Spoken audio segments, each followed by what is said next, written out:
أعوذ بالله من الشيطان الرجيم. بسم الله الرحمن الرحيم. الحمد لله الذي أنزل على عبده الكتاب ولم يجعل له عوجا قيما لينذر بأسا شديدا من لدنه ويبشر المؤمنين الذين يعملون الصالحات أن لهم أجرا حسنا ماكثين فيه أبدا وينذر الذين قالوا اتخذ الله ولدا ما لهم به من علم ولا لآبائهم كبرت كلمة تخرج من أفواههم إن يقولون إلا كذبا فلعلك باخع نفسك على آثارهم إن لم يؤمنوا بهذا الحديث أسفا إنا جعلنا ما على الأرض زينة لها لنبلوهم أيهم أحسن عملا وإنا لجاعلون ما عليها صعيدا جرزا. أم حسبت أن أصحاب الكهف والرقيم كانوا من آياتنا عجبا إذ أبى الفتية إلى الكهف فقالوا ربنا آتنا من لدنك رحمة وهيئ لنا من أمرنا رشدا فضربنا على آذانهم في الكهف سنين عددا ثم بعثناهم لنعلم أي الحزبين أحصى لما لبثوا أمدا نحن نقص عليك نبأهم بالحق إنهم فتية آمنوا بربهم وزدناهم هدى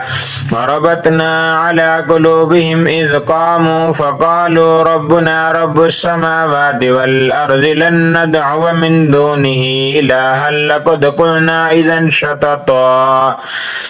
هؤلاء قوم اتخذوا من دونه آلهة لولا يأتون عليهم بسلطان بين فمن أظلم ممن افترى على الله كذبا وإذ اعتزلتموهم وما يعبدون إلا الله فأووا إلى الكهف ينشر لكم ربكم من رحمته ويهيئ لكم من أمركم مرفقا وترى الشمس إذا طلعت تزاور عن كهفهم ذات اليمين وإذا غربت تقرضهم ذات الشمال وهم في فجوة من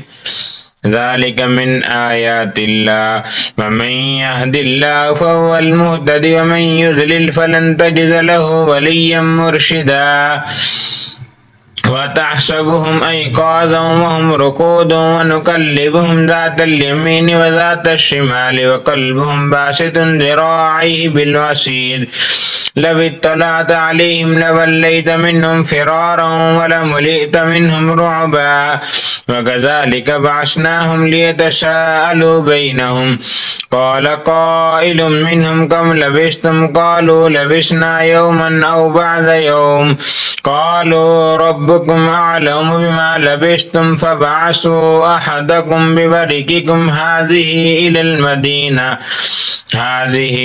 إلى المدينة فلينظر أيها أزكى طعاما فليأتكم برزق منه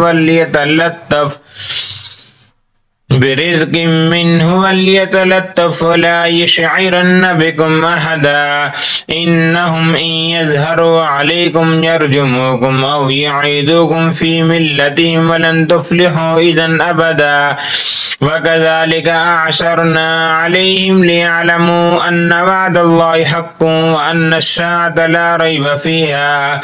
إذ يتنازعون بينهم أمرهم فقالوا ابنوا عليهم بنيانا ربهم أعلم بهم قال الذين غلبوا على أمرهم لنتخذن عليهم مسجدا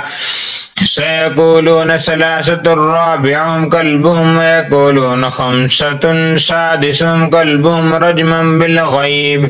ويقولون سبعة وثامنهم كلبهم قل ربي يعلم بعدة ما يعلمهم إلا قليل ولا تمار فيهم إلا مراء ظاهرا ولا تستفت فيهم منهم أحدا ولا تقولن لشيء إني فاعل ذلك غدا ولا تقولن لشيء إني فاعل ذلك غدا إلا أن يشاء الله واذكر ربك إذا نسيت وقل عسى أن يهديني ربي لأقرب من هذا رشدا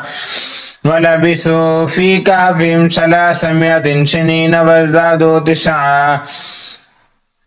إلا أن يشاء الله واذكر ربك إذا نسيت وقل عسى أن يهديني ربي لأقرب من هذا رشدا ولبثوا في كهفهم 300 سنين وازدادوا 9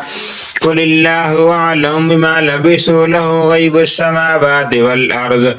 أبصر به وأسمع ما لهم من دونه من ولي ولا يشرك في حكمه أحدا واتل ما أوحي إليك من كتاب ربك لا مبدل لكلماته ولن تجد من دونه ملتحدا واصبر نفسك مع الذين يدعون ربهم بالغداة والعشي يريدون وجهه ولا تعد عيناك عنهم تريد زينة الحياة الدنيا ولا تطع من أغفلنا قلبه عن ذكرنا واتبع هواه وكان أمره فرطا وقل الحق من ربكم فمن شاء فليؤمن ومن شاء فليكفر إنا أعتدنا للظالمين نارا أحاط بهم سرادقها وإن يستغيثوا يغاثوا بماء كالمهل يشوي الوجوه بئس الشراب وساءت مرتفقا إن الذين آمنوا وعملوا الصالحات إنا لا نضيع أجر من أحسن عملا أولئك لهم جنات عدن تجري من تحتها الأنهار يحلون فيها من أساور من ذهب ويلبسون ثيابا خضرا من سندس واستبرق متكئين فيها على الأرائك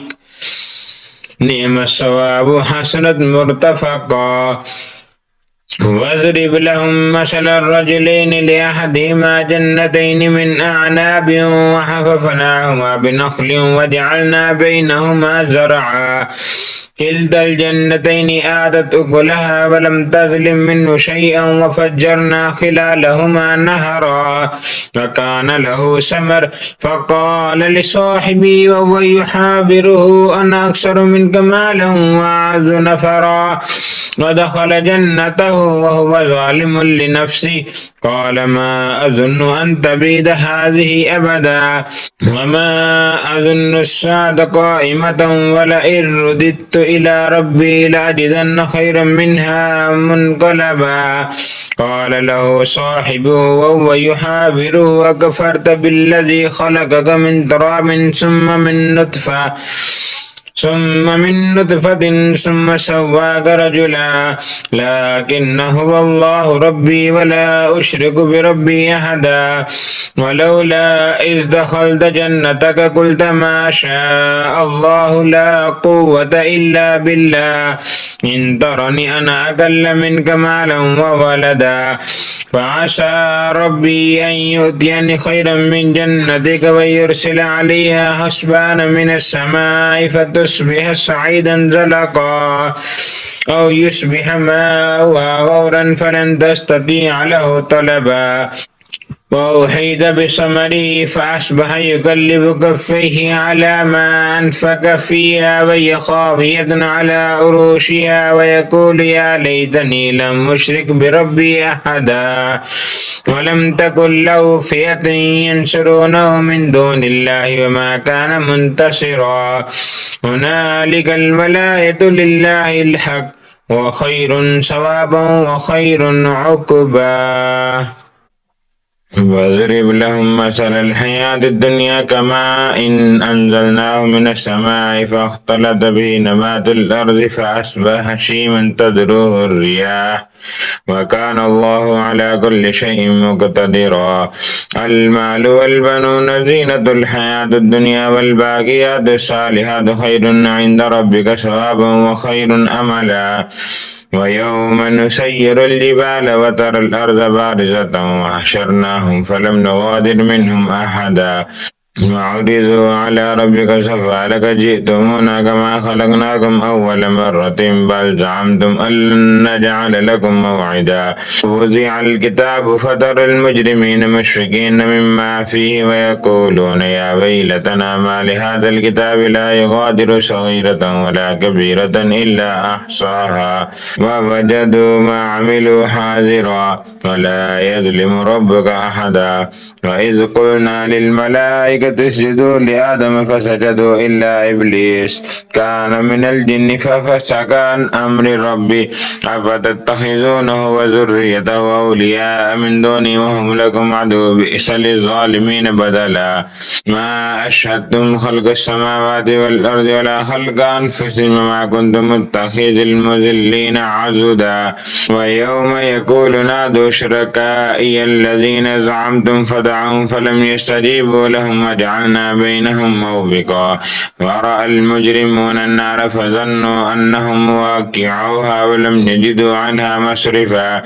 ولقد صرفنا في هذا القرآن للناس من كل مثل وكان الإنسان أكثر شيء جدلا وما منع الناس أن يؤمنوا إذ جاءهم الهدى ويستغفروا ربهم إلا أن تأتيهم سنة الأولين أو يأتيهم العذاب قبلا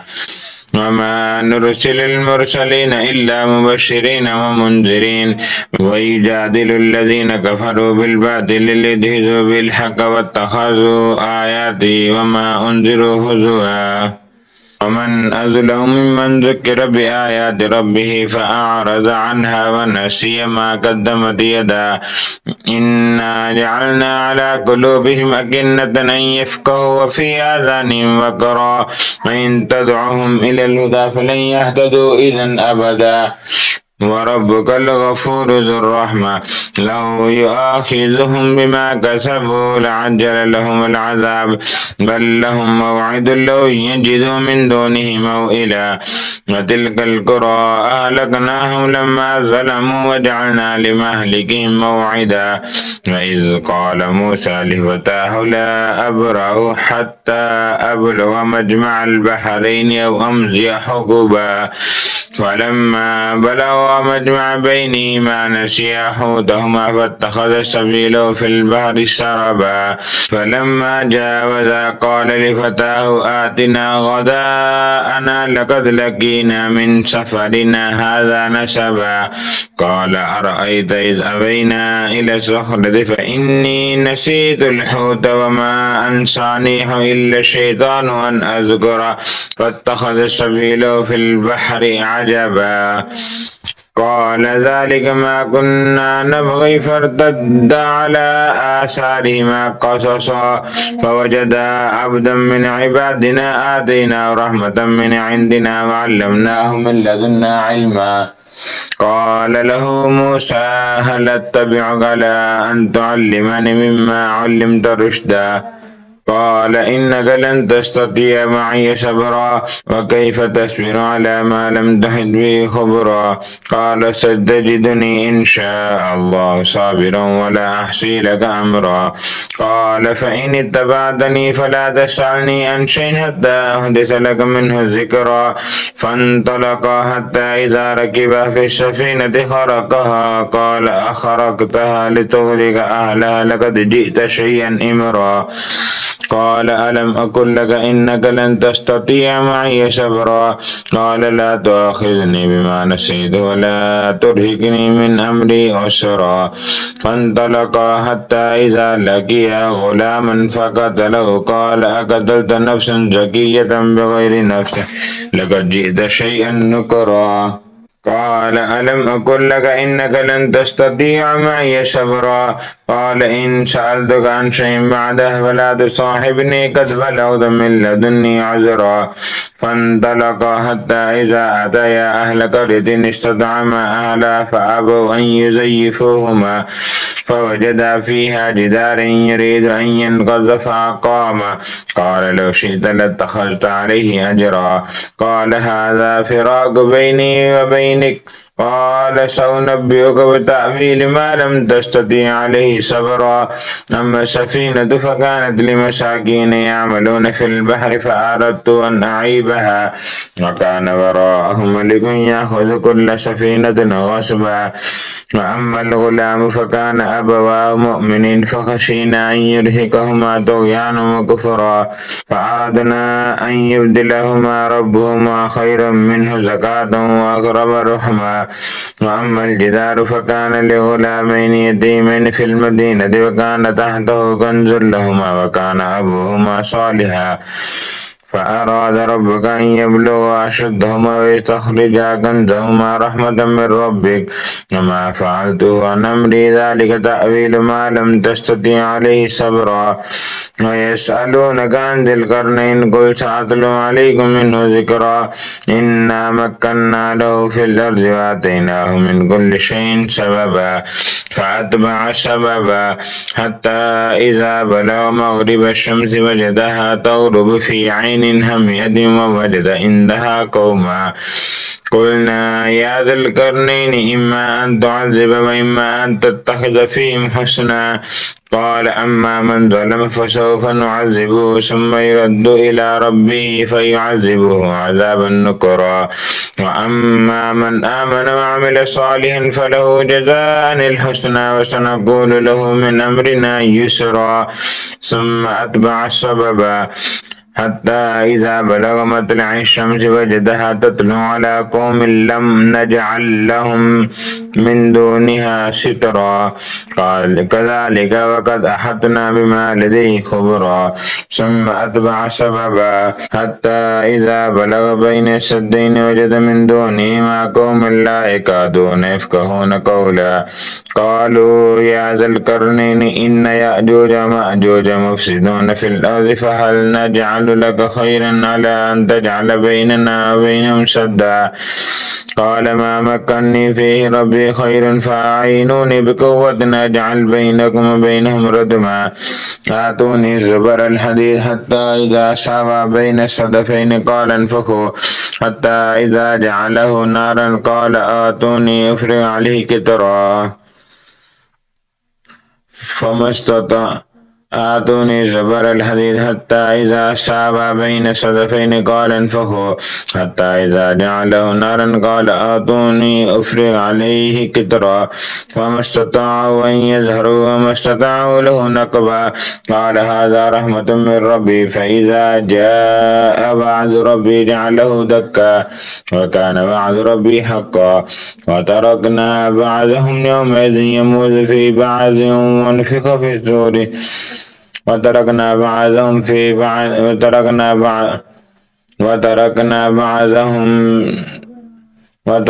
بعضهم يومئذ يموج في بعض ونفخ في الصور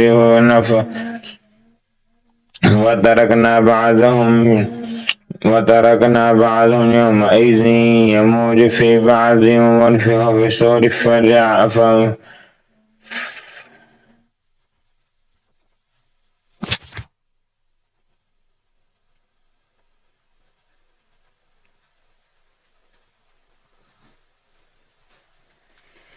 وتركنا بعضهم يومئذ يموج في بعض ونفخ في الصور فجمعناهم جمعا وعرضنا جهنم يومئذ للكافرين عرضا. الذين كانت أعينهم في غطاء عن ذكري وكانوا لا يستطيعون سمعا.